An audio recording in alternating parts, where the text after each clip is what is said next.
What's going on, everyone? A new episode of The Change. I'm going to use these two brand new homes, because they're exactly the same house, as a really good example of what's going on. First and foremost, let me just say this. Let's say you interview 10 agents, and let's say your house is only worth $100,000 for all I care. And everyone's like, oh, it's worth $150. And the other agent is like, look, it's not worth $150. It's only worth about $100,000. And if you want to get that price, or you want to try, you might want to price it at $99. I'm going to tell you this now. The one agent of the 10 that say your house isn't priced what you think it is and doesn't agree with the other agents, probably the one you want to go with. They're not trying to lowball your house. They're trying to be realistic in the market, and they're probably more knowledgeable. So let's use these two houses as an example of what's going on. I'll flip the camera.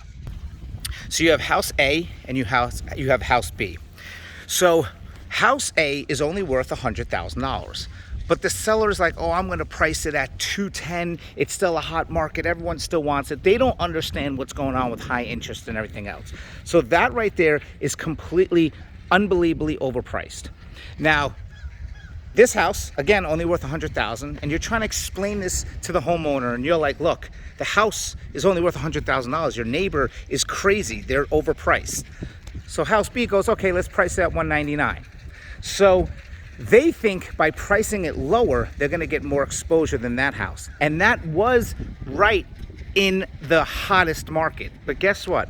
Right now, all you're saying is, yeah, I'm the cheaper price between the two most ridiculously overpriced homes. So just because you're pricing this house less than that doesn't mean anything. You're still astronomically overpriced. You have to play the market with price.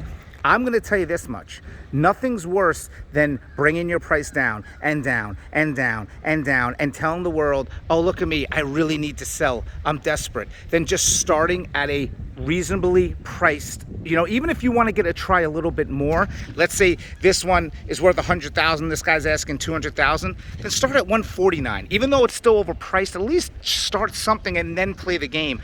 But don't justify your price because they're overpriced, because all you're saying is, I'm still an overpriced house. I'm just cheaper than that overpriced house.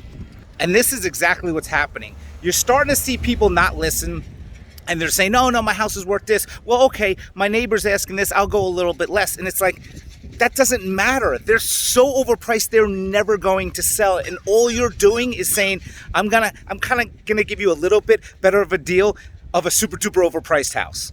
The market is changing, and this is why I'm doing these videos. And this is what you're gonna start seeing. Buyers are going to start coming in and saying, I want all my closing costs. I'm not paying the appraisal. Let's get the appraisal done. I'll wait 2 or 3 weeks to get that appraisal done. The appraisal will come in lower, and they're going to say, I'm going to walk or you're going to change. So follow my videos. Take my advice. I know what I'm talking about. If you have any questions, let me know. The Change episode, I don't even know. I can't keep track.